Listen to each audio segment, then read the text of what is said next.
Yes, students, now we shall discuss the remaining part of chapter number 3 of 8th class geography. Here, we will start from coal.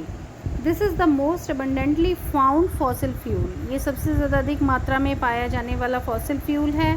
It is used as a domestic fuel. इसे domestic fuel की तरह use किया जाता है industries में, such as iron and steel, जैसे iron and steel industries हैं, steam engines and to generate electricity, और साथ के साथ इलेक्ट्रिसिटी जनरेट करने के लिए भी कोल का यूज़ होता है. Electricity from coal is called thermal power, और वो इलेक्ट्रिसिटी जो कि कोल से जनरेट होती है, that electricity is known as thermal power. The coal which we are using today, वो कोल जो कि हम आज यूज़ कर रहे हैं, was formed millions of years ago. वो काफ़ी सालों पहले, यानी मिलियंस ऑफ ईयर्स एगो पहले बनी है. व्हेन जाइंट फर्न्स, जब जाइंट प्लांट्स एंड स्वैम्प्स, दलदल जैसा एरिया, गॉट बरीड, ये सारी चीज़ें दब गई under the layers of earth, earth की लेयर्स के अंदर. Coal is therefore refer to as buried sunshine, इसलिए कोल को कहा जाता है दबा हुआ, बरीड सनशाइन के नाम से जाना जाता है. The leading coal producers of the world में जो कोल प्रोड्यूसर्स हैं, जो कि लीडिंग कोल प्रोड्यूसर्स कंट्रीज़ हैं, like China, USA, Germany, Russia, South Africa and France. The coal producing areas of India के जो कोल प्रोड्यूसिंग एरियाज़ हैं, those are Raniganj, Jharia, Dhanbad and Bokaro in Jharkhand. Now we will discuss about the petroleum. The petrol that keeps your car running as well as the oil that keeps your cycle from squeaking, वो petrol जो कि आपकी car को चलाता है, या फिर वो ऑयल जो कि आपकी जो बाइसिकल है उसको स्मूथ बनाने में काम आता है. Both begin as a thick black liquid. ये सभी चीज़ें कहाँ से शुरू होती हैं? एक थिक ब्लैक कलर का लिक्विड जिसको कि क्या कहा जाता है? Petroleum. It is found between the layers of rocks. Petroleum layers of rocks की लेयर्स में बीच में मिलता है. And is drilled from oil fields, और ये ऑयल फील्ड से निकाला जाता है. Located in offshore and coastal areas, जो कि कहाँ पर बनी हुई हैं? ऑफशोर, सी शोर पर या फिर कोस्टल एरियाज़ में. This is then sent to refineries, बाद में इनको रिफाइनरीज में भेजा जाता है. Which process the crude oil and produce, जहाँ पर प्रोसेसिंग होती है, क्रूड ऑयल बनता है and produce a variety of products, और अलग तरह के प्रोडक्ट्स बनते हैं इसी से, पेट्रोलियम से, like diesel, petrol, kerosene, wax, plastics and lubricants. Now petroleum and its derivatives are called black gold. Petroleum और उसके डेरिवेटिव्स को क्या कहा जाता है? Black gold. As they are very valuable, इस क्योंकि वो बहुत ज़्यादा क्या होते हैं? कीमती होते हैं. पेट्रोलियम और उससे निकले हुए जो उसके उसमें पदार्थ होते हैं वो ब्लैक गोल्ड कहलाते हैं. As they are very valuable, क्योंकि वो बहुत कीमती होते हैं. The chief petroleum producing countries are, जो प्रमुख हैं पेट्रोलियम उत्पन्न करने वाले, जो पेट्रोलियम जिन देशों में मिलता है वो उसके प्रमुख जो देश हैं वो हैं Iran, Iraq, Saudi Arabia and Qatar. The other major producers are, दूसरे प्रोड्यूसर्स हैं, are USA, Russia, Venezuela and Algeria. The leading producers in India में जो सबसे ज़्यादा प्रोड्यूसिंग जो प्लेस है वो है डिगबोई इन Assam, Bombay High in Mumbai, and the deltas of Krishna and Godavari. So students, now we shall discuss about natural gas. Natural gas is found with petroleum deposits and is released when crude oil is brought to the surface. Natural gas पाई जाती है कहाँ पर? Petroleum deposits के साथ natural gas भी मिलती है. And is release, ये कब रिलीज़ होती है? जब क्रूड ऑयल, जब कच्चा जो तेल है, is brought to the surface पर लाया जाता है. It can be used as a domestic and industrial fuel, और इसको घरेलू या फिर इंडस्ट्रियल फ्यूल के रूप में यूज़ किया जाता है. Russia, Norway, UK and the Netherlands are the major producer of natural gas. Natural gas के मेजर प्रोड्यूसर कौन कौन हैं? Russia, Norway, UK as well as Netherlands. In India, Jaisalmer, Krishna, Godavari delta, Tripura and some areas offshore in Mumbai के कुछ areas, offshore areas है, जैसलमेर है, Krishna Godavari delta है, त्रिपुरा है, हैव नेचुरल गैस रिसोर्सेज. यहाँ पर नेचुरल गैस रिसोर्सेज पाए जाते हैं. Very few countries in the world में बहुत कम ऐसे देश हैं have sufficient natural gas reserves of their own, जिनके कि अपने खुद के ऐसे नेचुरल गैस रिजर्व्स हैं जो कि पर्याप्त रूप से उनके लिए उनकी सफिशिएंसी को पूरा करते हैं. The sharp increase in our consumption, हमारा जो भी बढ़ोतरी है इस फॉसिल फ्यूल्स को यूज़ करने की has led to their depletion at an alarming rate. इनमें अचानक से क्या हो रही है, बहुत ज़्यादा कमी आना हमारे लिए एक बहुत ज़्यादा चिंतित होने वाला विषय है। The toxic pollutants release from burning these fuels, जो पोल्यूटेंट्स जो ऐसे पदार्थ जो कि रिलीज़ होते हैं इन फ्यूल्स को बर्न करने से are also a cause for concern, वो भी ध्यान देने वाली बात है। Unchecked burning of fossil fuel is like an unchecked dripping tap which will eventually run dry. Yes, unchecked burning of fossil fuel को बर्न करा बिना सोचे समझे या बिना चेक किए इज़ लाइक, वो ऐसे है जैसे कि अनचेक्ड ऐसी टैप जो कि लगातार टपकती रहती है जिस पर कोई ध्यान नहीं देता, विच विल इवेंचुअली रन ड्राई, जो कि जल्दी ही कैसी हो जाएगी, ड्राई हो जाएगी, उसमें पानी नहीं रहेगा। This has led to the tapping of various non conventional sources of energy. ठीक उसी तरीके से आप देख सकते हैं कि लगातार ख़त्म होना, टैपिंग हो रही है in non conventional sources of energy की, लगातार इनका डिप्लेशन हो रहा है। That are cleaner alternatives to fossil fuels, जो कि कहीं ना कहीं हमारे फॉसिल फ्यूल्स के लिए क्या है, एक अल्टरनेटिव ऑप्शन के रूप में है, फॉसिल फ्यूल्स के लिए की तरह ही अल्टरनेटिव ऑप्शंस के रूप में है। Now we should discuss about hydel power. Rain water और river water stored in dams is made to fall from heights, जैसे कि रेन वाटर है या फिर रिवर वाटर है जो कि डैम्स में स्टोर होता है, is made to fall from heights, कुछ ऐसी व्यवस्था की जाती है कि वाटर कहाँ से गिरे, हाइट से गिरे। The falling water flows through pipes, गिरता हुआ जो पानी है वो किन के थ्रू गिरता है, पाइप्स के थ्रू गिरता है। इनसाइड अ डैम में ओवर टर्बाइन ब्लेड्स, वहाँ पर टर्बाइन ब्लेड्स प्लेस्ड, जो कि तले पर बॉटम पर टर्बाइन ब्लेड्स फिट कर दिए जाते हैं ऑफ द डैम में। The moving blades then turn the generator, अब ये मूव करते हुए जो ब्लेड्स हैं वो जनरेटर टर्न करते हैं, टर्न द जनरेटर टर्न करने की वजह से टू प्रोड्यूस इलेक्ट्रिसिटी प्रोड्यूस होती है। This is called hydro electricity, इसलिए इस इलेक्ट्रिसिटी को क्या कहा जाता है, हाइड्रो इलेक्ट्रिसिटी कहा जाता है।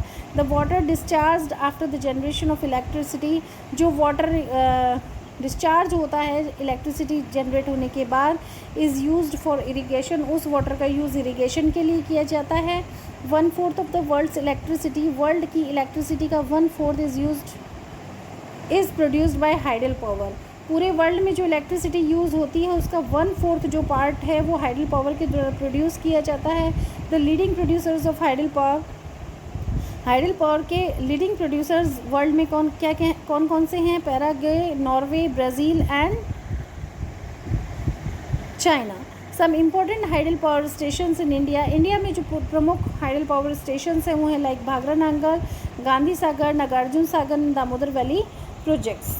Now non conventional sources of energy. Non conventional sources of energy क्या है students? The increasing use of fossil fuels is leading to it shortage, लगातार फॉसिल फ्यूल्स का यूज़ करने की वजह से उसकी कमी होती जा रही है। इट इज़ एस्टिमेटेड, ये एक गणना की गई है, that if the present rate of consumption continues, कि आज जो इन चीज़ों का कंजम्पशन है, फॉसिल फ्यूल्स का जो यूज़ है, अगर इसी रेट से, इसी दर से इनका यूज़ लगातार बना रहा, the reserves of this fuel will get exhausted. तो इस तरह के फ्यूल्स का जो इकट्ठा जहाँ पर रिजर्व्स हैं वो सब क्या हो जाएंगे, वहाँ पर कमी आ जाएगी। More over there use also causes environmental pollution, और कहीं ना कहीं इनका जो यूज़ है उसकी वजह से एनवायरमेंटल पॉल्यूशन का कारण हो सकता है, ये होता है। Therefore there is need for using non conventional sources, इसलिए कन्वेंशनल सोर्सेज की बजाय, क्योंकि वो उनका डिप्लेशन होने से क्या होगा कि वो कहीं ना कहीं एक दिन एग्जॉस्ट हो जाएंगे, और उनका एग्जॉस्ट नहीं होना चाहिए। That would be harmful for us, हम लोगों के लिए ही इस चीज़ का नुकसान होगा। So non conventional sources their use also causes environmental pollution, therefore there is need for using, अब हमें ज़रूरत होती है नॉन कन्वेंशनल सोर्सेज को यूज़ करने की, सच एज सोलर एनर्जी, जैसे कि सोलर एनर्जी है, विंड एनर्जी है, टाइडल एनर्जी है, विच आर रिन्यूएबल, क्योंकि ये जो नॉन कन्वेंशनल सोर्सेज होते हैं वो रिन्यूएबल होते हैं, जिनको रिन्यू किया जा सकता है।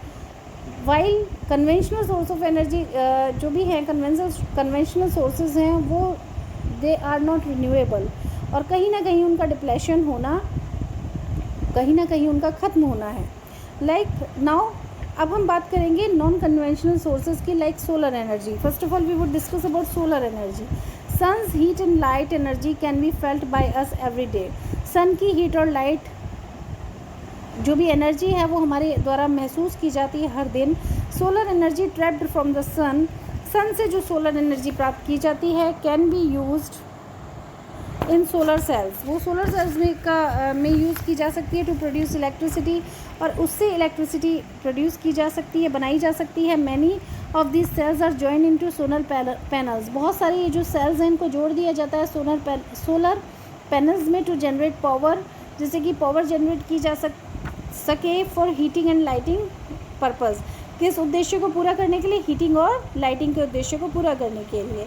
The technology of utilizing solar energy. Solar energy को यूज़ करने की जो तकनीकी है benefits a lot of the tropical countries. उसका फ़ायदा ट्रॉपिकल कंट्रीज़ को ज़्यादा मिलता है. ट्रॉपिकल रीजन में आने वाले जितने भी देश हैं उनको इस चीज़ का बेनिफिट सोलर एनर्जी का मिलता है. वाई? क्योंकि ठीक ट्रॉपिकल रीजन क्या है? ट्रॉपिकल रीजन वो रीजन है जहाँ पर सनरेज डायरेक्ट पड़ती हैं, that are blessed with abundant sunshine, जो कि ट्रॉपिकल रीजन पे अधिक मात्रा में सनशाइन मिल जाती है. Solar energy also used in solar heaters. Solar energy का यूज़ सोलर हीटर्स के लिए, सोलर कुकर्स, सोलर ड्रायर्स के लिए, besides being used for community lighting. चाहे कम्युनिटी लाइटिंग की बात हो, ट्रैफिक सिग्नल्स की बात हो, इन सभी में अब सोलर एनर्जी का यूज़ किया जा रहा है. Because solar energy is known as is also a non conventional sources of energy that is renewable, जो कि रिन्यूएबल है. Now we will discuss about wind energy. What is wind energy? Wind is an inexhaustible source of energy. Wind एक ऐसा source of energy है जो कि inexhaustible है, जो कि ख़त्म नहीं होगा. Wind mills have been use. Wind mills का यूज़ किया जाता है फॉर ग्रीनिंग ग्रेन को ग्रीन करने के लिए, लिफ्टिंग वाटर लिफ्ट करने के लिए, सिंस टाइम से मेमोरियल, काफ़ी लंबे समय से. इन मॉडर्न टाइम में wind mills the high speed winds rotate the wind mill, जिसमें कि क्या होता है मॉडर्न टाइम में जो विंड मिल्स हैं जहाँ पर कि हाई स्पीड विंड मिल को रोटेट करती है, which is connected to a generator, जिसे एक जनरेटर से कनेक्ट किया जाता है और इलेक्ट्रिसिटी प्रोड्यूस की जाती है. Wind farms have clusters of such wind mills. Wind farms में इस तरह के विंड मिल्स मिलते हैं, आर लोकेटेड. और ये जो जितने भी विंड फार्म्स हैं या जहाँ पर कि विंड मिल्स के क्लस्टर्स हैं, ये किन एरियाज़ में लोकेटेड हैं? Like coastal regions and in mountain passes. Mountain के जो दर्रे हैं, माउंटेन पासेस जो पर्वतीय दर्रे हैं, where strong and steady winds blow, जहाँ पर कि मजबूत और निरंतर हवा चलती रहती है. Wind farms are found in. Wind farms कहाँ पर हैं? ये किन क्षेत्रों में है? Like Netherlands, Germany, Denmark, UK, USA and Spain are noted for their wind energy production. और ये सभी वो स्थान हैं, वो प्रमुख स्थान हैं जो कि विंड एनर्जी प्रोडक्शन के लिए जाने जाते हैं. Now we will discuss about nuclear power. Nuclear power is obtained from energy. Nuclear power प्राप्त की जाती है एनर्जी से. Stored in the nuclei of atoms, जो कि कहाँ पर स्टोर की जाती है? Nuclei of atoms of naturally occurring radioactive elements, जहाँ पर कि प्राकृतिक तौर पर radioactive elements like uranium and thorium हैं. These fuels undergo nuclear fission. इन फ्यूल्स की ये जो फ्यूल्स हैं इनकी वजह से nuclear fission in nuclear reactors and emit power. यहाँ पर न्यूक्लियर फिजन होता है न्यूक्लियर रिएक्टर्स के थ्रू एंड एमिट पावर, और ये पावर रिलीज़ करते हैं. The greatest producers of nuclear power. Nuclear power के जो प्रमुख प्रोड्यूसर्स हैं are USA and Europe. USA और यूरोप हैं. इन इंडिया में राजस्थान एंड झारखंड है large deposits of uranium. India और झारखंड में बड़ा डिपॉजिट है यूरेनियम का. Thorium is found in large quantities in the monazite sands of Kerala. जबकि थोरियम अधिक मात्रा में कहाँ पर मिलता है? मोनजाइट सैंड्स ऑफ केरला के मोनजाइट सैंड्स में. The nuclear power stations in India में जो न्यूक्लियर पावर स्टेशंस हैं लोकेटेड इन कल्पक्कम इन तमिलनाडु. वो कहाँ पर बनी हुई हैं? तमिलनाडु में कल्पक्कम में. तारापुर इन महाराष्ट्र, तारापुर जो कि महाराष्ट्र में है. राणा प्रताप सागर नियर कोटा इन राजस्थान. राणा प्रताप सागर जो कि कोटा के पास राजस्थान में है. नरोरा इन उत्तर प्रदेश. नरोरा जो कि उत्तर प्रदेश में. In Kaiga in Karnataka. As well as Kaiga कहाँ है? कर्नाटका में. Now what is geothermal energy? We would understand what is geothermal energy. Heat energy obtained from the earth. ऐसी एनर्जी जो कि अर्थ से ऑब्टेन की जाती है उसे जियोथर्मल एनर्जी कहते हैं। The temperature in the interior of the earth के आंतरिक भाग का जो तापमान है राइजेज स्टेडली, धीरे धीरे बढ़ता रहता है एज वी गो डीपर, जितना हम नीचे जाते रहते हैं, जितना हम गहराई में जाते हैं। समटाइम्स दिस हीट एनर्जी में surface itself in the form of hot spring. कई बार ये जो हीट एनर्जी है ये अपने आप में एक हॉट स्प्रिंग्स के रूप ले लेती है। This heat energy can be use to generate power, और इस तरह की जो एनर्जी है उसको पावर जनरेट करने के लिए यूज़ किया जा सकता है। Geothermal energy in the form of hot springs, geothermal energy जो कि किस रूप में होती है, हॉट स्प्रिंग्स यानी उछाल के रूप में होती है, मतलब गर्म जो उछाल आता है, लाइक अब जो अप डाउन्स होते हैं ना, जैसे कि has been use for cooking, ये सारी चीज़ें यूज़ की जाती हैं कुकिंग के लिए, हीटिंग के लिए and bathing for several years, और कई सालों तक इनका यूज़ होता है। USA has the world's largest geothermal power plant, USA में वर्ल्ड का सबसे बड़ा जियोथर्मल पावर प्लांट है, फॉलोड बाय न्यूजीलैंड, आइसलैंड, उसके बाद न्यूजीलैंड में, आइसलैंड में, फिलीपाइंस में एंड सेंट्रल अमेरिका में है। इन इंडिया में geothermal plants are located in Manikaran, India में जियोथर्मल प्लांट्स कहाँ पर लोकेटेड हैं, मणिकरण इन हिमाचल प्रदेश, जो कि हिमाचल प्रदेश में है, एंड पुगा वैली जो कि कहाँ पर है, लद्दाख में है। Now students, tidal energy generated from tides, वो एनर्जी जो कि टाइड्स से जनरेट की जाती है। What are tides? The periodic rise and fall of sea level का लगातार बढ़ना, अप्स और डाउन्स होना, that is known as tides. तो एनर्जी जो कि टाइड्स के द्वारा जनरेट होती है उसे टाइडल एनर्जी कहते हैं। Tidal energy can be harnessed by building dams. Tidal energy कैसे काम में ली जा सकती है? डैम्स बनाकर at narrow openings of the sea, वो उन एरियाज़ में जहाँ पर कि सी कैसा है, नैरो प्लेस में, जहाँ पर कि सी की ओपनिंग जो है वो नैरो से शुरू होती है, यानी बहुत ज़्यादा